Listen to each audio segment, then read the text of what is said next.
Alors, c'est une fédération président qui en est à son 100e anniversaire, je crois. Tout à fait. 1922. Tout Tu à fais fait. quoi comme fête cette année pour les 100 ans là? Alors, Je suis invité, j'espère. Oui. vous serez d'office invité puisqu'on peut annoncer d'ores et déjà aujourd'hui que le centenaire de la Fédération française du sport boule sera fêté tout au long de l'année à partir du grand tournoi de Pentecôte. Ok, d'accord. À Lyon, qui est le plus grand tournoi de sport boule au monde. Et donc, il va nous servir de base pour lancer le centenaire de la Fédération française, avec tout ce qui va avec, bien entendu, des expositions, aussi bien dans des villes comme Lyon, mais on a déjà des villes autres qui nous ont demandé pour avoir cette exposition, avec un film, avec des médailles, avec un livre sur le centenaire de la Fédération française qui va sortir à cette occasion également. Ouais, Voilà. Donc, il faut marquer le coup.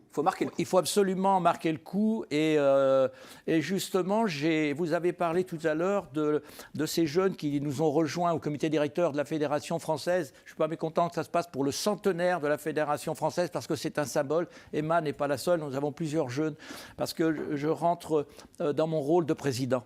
C'est-à-dire que le rôle d'un président, c'est de fédérer, de gérer un sport et de l'amener vers l'avenir. Mais également, le rôle d'un président, c'est de constituer l'équipe de demain.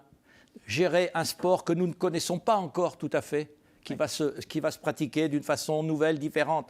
Et il nous faut des jeunes dirigeants. C'est pour ça que j'ai tenu à ce que nous ayons dans notre comité directeur, on en a 3, 4 ou 5, des jeunes gens qui ont entre 25 et 30, 35 ans, parce qu'ils apportent un regard nouveau, des idées nouvelles, un dynamisme nouveau, une fièvre du jeu nouvelle, et ça, nous en avons beaucoup besoin dans notre sport boule, et j'en profite pour les remercier au passage. On l'entend avec la voix du président, qu'effectivement, il y a un souffle nouveau, y compris le vôtre président. Un président arrive aussi en récupérant un bébé. 2 années difficiles, marquées par le Covid, j'imagine, comme dans tous les sports, une chute de licenciés.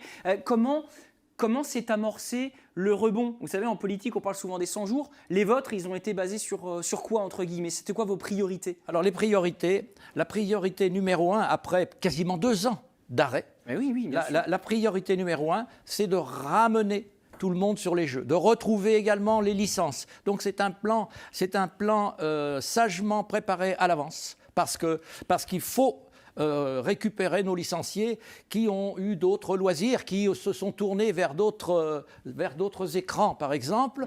Et donc a été initié un plan. Ce plan a commencé il y a plus d'1 an. Il s'appelait Le Grand Rendez-vous. D'ailleurs, nous avons eu une émission qui a eu un gros succès sur ce grand rendez-vous. Et après, la fédération a su faire des aides financières. Parce que n'oublions pas que c'est aussi un petit peu le nerf de la guerre et que subventionner des clubs. Il y a eu des aides apportées aux clubs et surtout des aides à la reprise de licence, comme beaucoup de fédérations l'ont fait, des aides à la reprise de licence individuelle. Et je peux dire que nous avons retrouvé un niveau de licence quasiment au niveau où il était avant le Covid, c'est-à-dire qu'on est à 90%, je crois. Donc un petit peu moins de 50 000 licenciés. Voilà, pour être tombé à 66%. Ah oui, effectivement. Donc, c'est pour en avoir parlé avec plusieurs de mes collègues, présidents d'autres fédérations, c'était la lutte commune, c'est de retrouver nos licenciés. Alors, voilà qui est fait.